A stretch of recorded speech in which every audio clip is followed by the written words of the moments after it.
Carmilla by Sheridan Le Fanu. Chapter 7. Descending.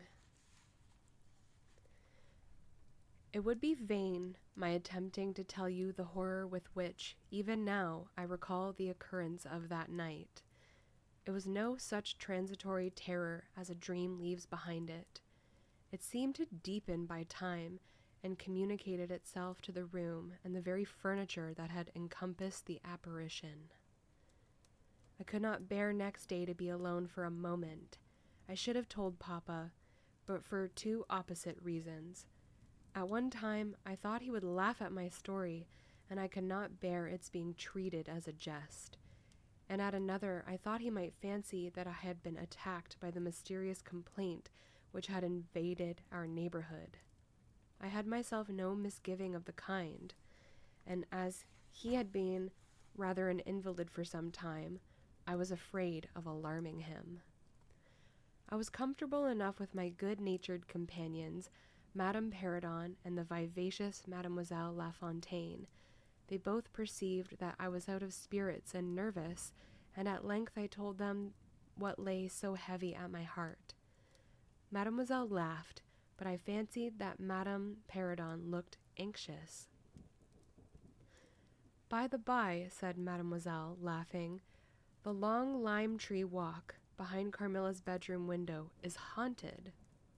"Nonsense!" exclaimed Madame, who probably thought the theme rather inopportune. "And who tells that story, my dear?" "Martin says that he came up twice when the old yard gate was being repaired before sunrise, and twice saw the same female figure walking down the lime-tree avenue." "So he well might, as long as there are cows to milk in the river field," said Madame. "I dare say, but Martin chooses to be frightened, and never did I see a fool more frightened." "You must not say a word about it to Carmilla, because she can see down that walk from her room window," I interposed, "and she is, if possible, a greater coward than I." Carmilla came down rather late than usual that day. "I was so frightened last night," she said, "so soon as we're together, and I am sure I should have seen something dreadful if it had not been for that charm I bought from the poor little hunchback whom I called such hard names. I had a dream of something black coming round my bed, and I awoke in a perfect horror, and I really thought for some seconds I saw a dark figure near the chimney-piece, but I felt under my pillow for my charm, and the moment my fingers touched it, the figure disappeared, and I felt quite certain that had I not had it by me, that something frightful would have made its appearance, and perhaps throttled me, as it did those poor people we heard of." "Well, listen to me," I began, and recounted my adventure, at the recital of which she appeared horrified.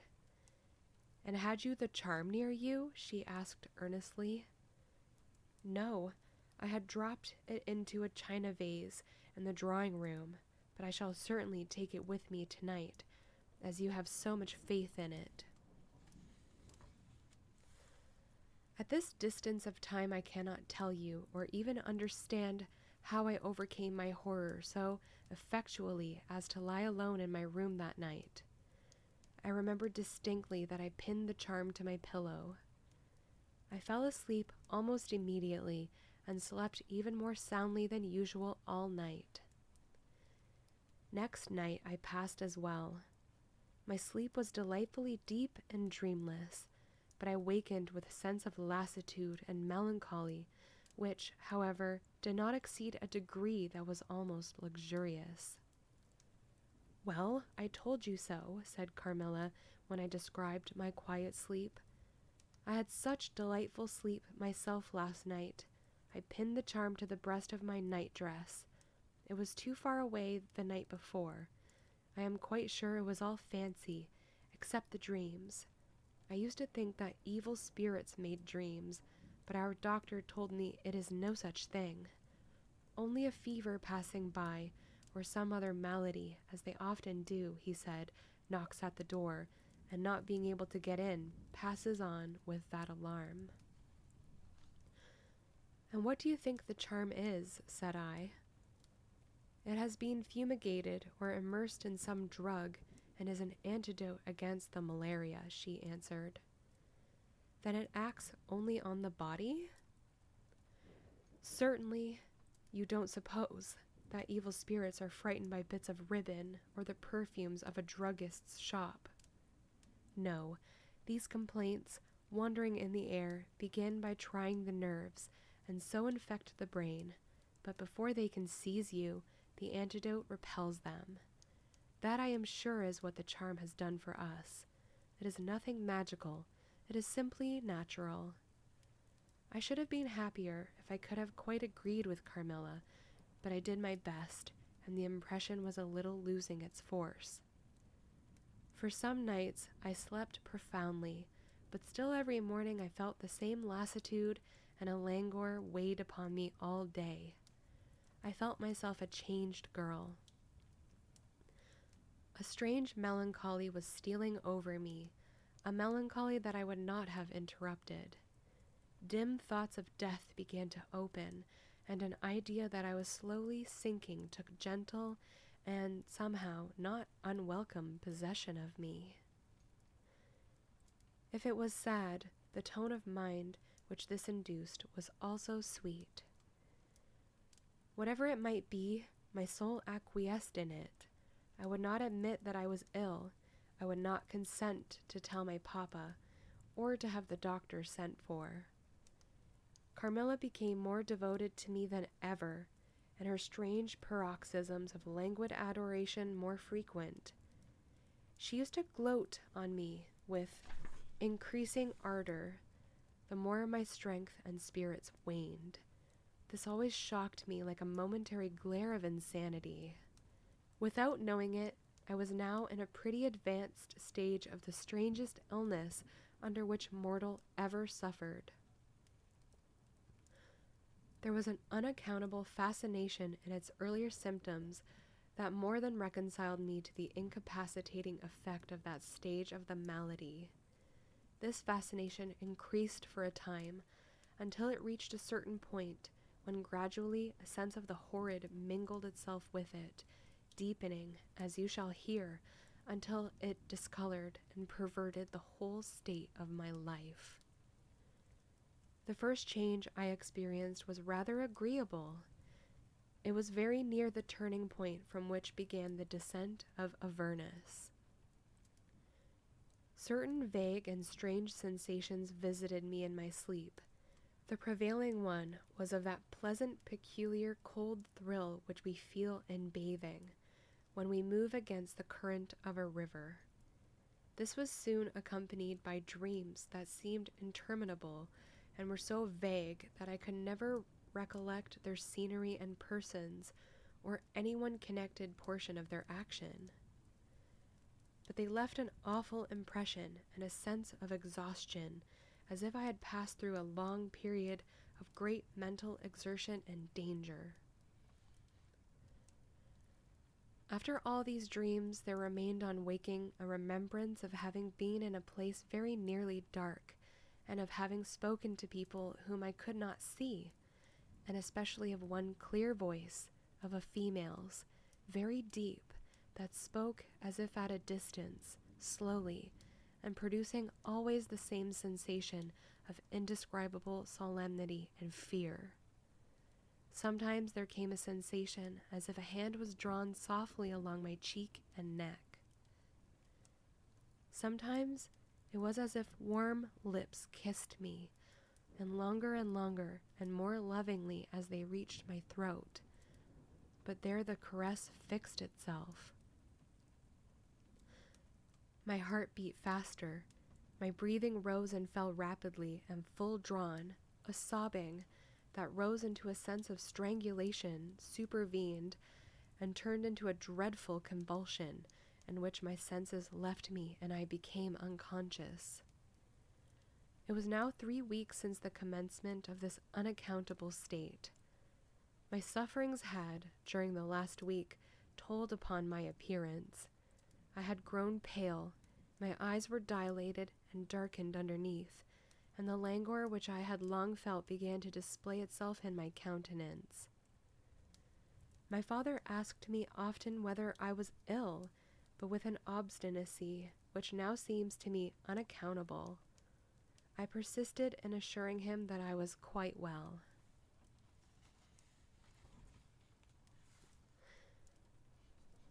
In a sense, this was true. I had no pain. I could complain of no bodily derangement. My complaint seemed to be one of the imagination or the nerves, and, horrible as my sufferings were, I kept them, with a morbid reserve, very nearly to myself.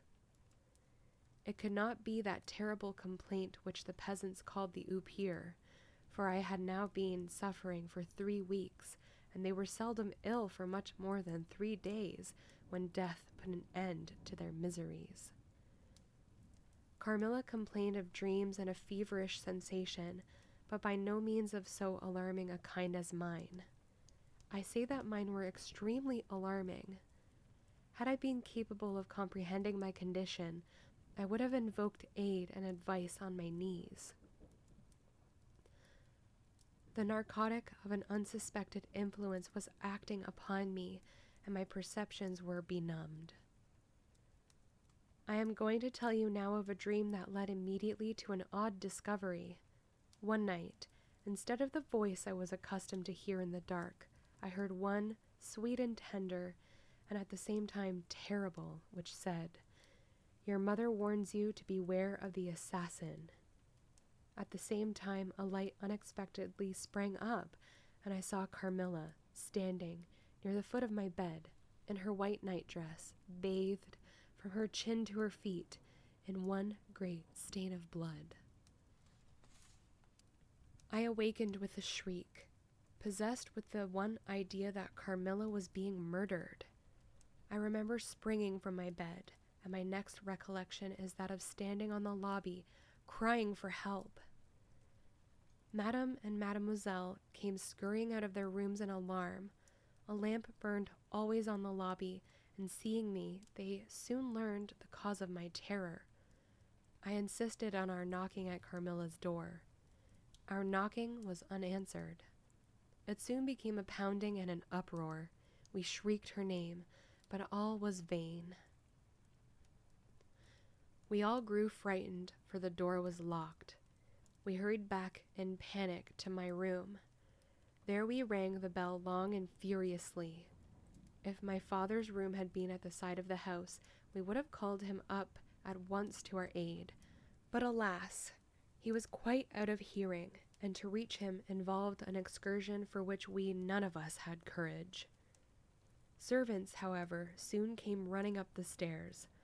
I had got on my dressing gown and slippers meanwhile, and my companions were already similarly furnished.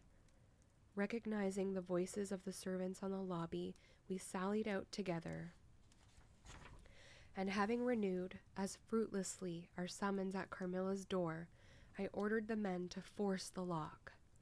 They did so, and we stood, holding our lights aloft in the doorway, and so stared into the room. We called her by name, but there was still no reply. We looked round the room. Everything was undisturbed.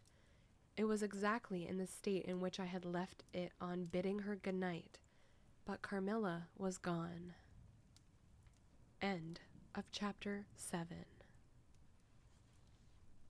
Chapter 8. Search.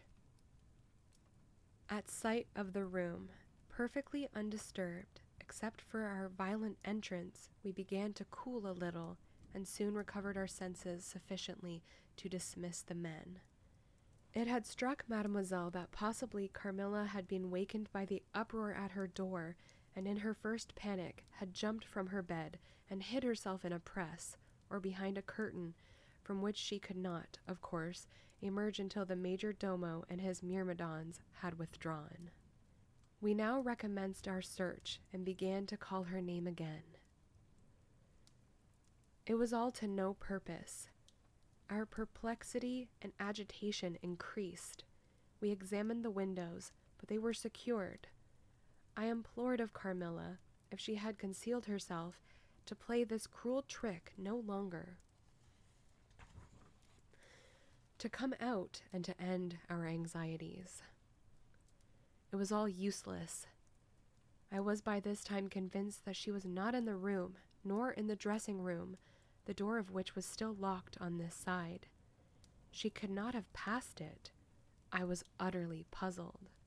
Had Carmilla discovered one of those secret passages which the old housekeeper said were known to exist in the Schloss, although the tradition of their exact situation had been lost?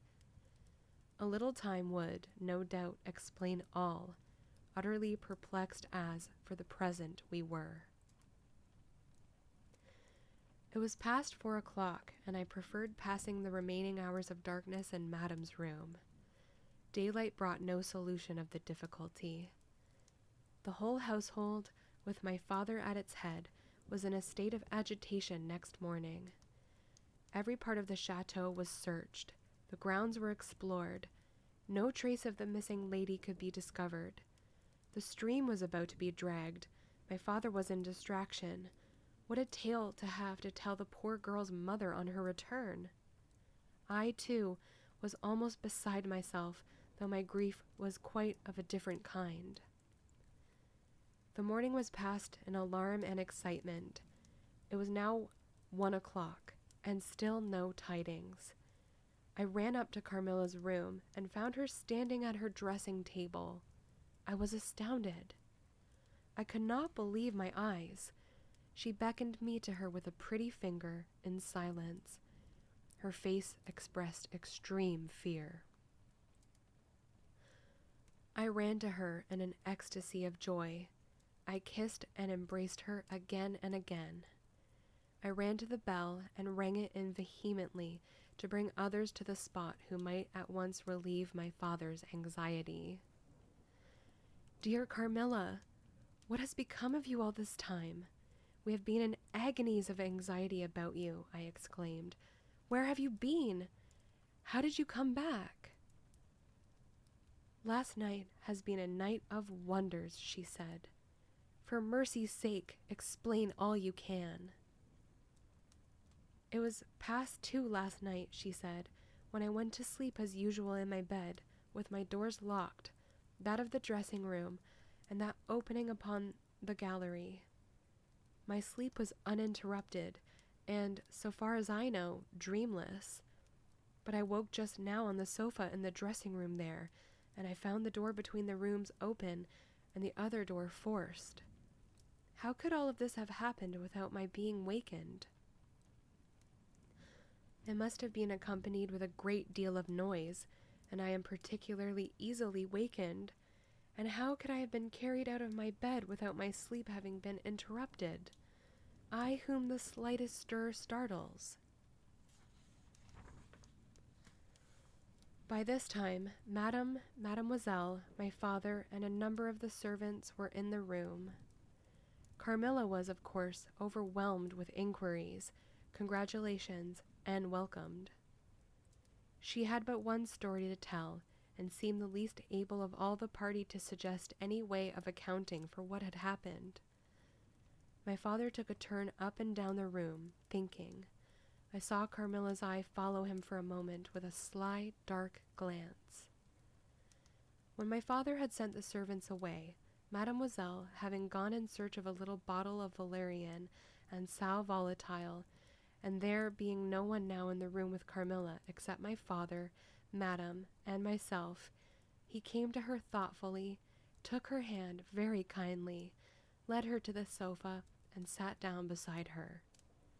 "Will you forgive me, my dear, if I risk a conjecture and ask a question?"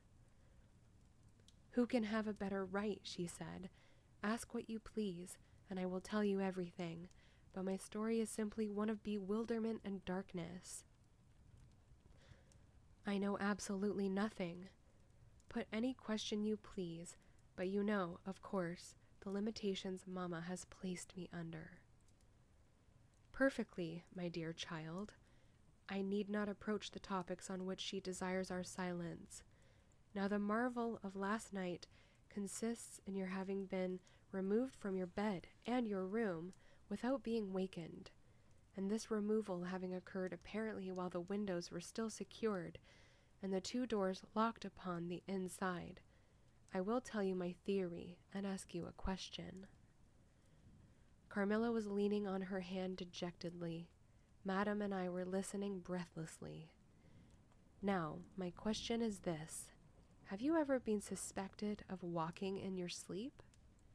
"Never, since I was very young indeed." "But you did walk in your sleep when you were young." "Yes, I know I did. I have been told so often by my old nurse." My father smiled and nodded. "Well, what has happened is this.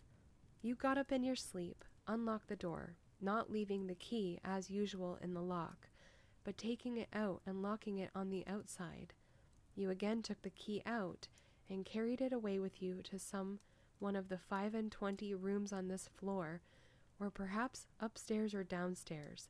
There are so many rooms and closets, so much heavy furniture, and such accumulations of lumber that it would require a week to search this old house thoroughly. Do you see now what I mean?" "I do, but not at all," she answered. "And how, Papa, do you account for her finding herself on the sofa in the dressing room, which we had searched so carefully?" "She came there after you had searched it, still in her sleep, and at last awoke spontaneously, and was as much surprised to find herself where she was as anyone else. I wish all mysteries were as easily and innocently explained as yours, Carmilla," he said, laughing. "And so we may congratulate ourselves on the certainty that the most natural explanation of the occurrence is one that involves no drugging, no tampering with locks, no burglars or poisoners or witches. Nothing that need alarm Carmilla or anyone else for our safety." Carmilla was looking charmingly. Nothing could be more beautiful than her tints. Her beauty was, I think, enhanced by that graceful languor that was peculiar to her.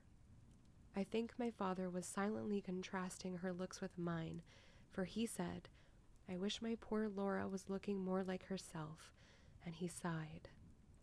So our alarms were happily ended, and Carmilla restored to her friends. End of chapter 8.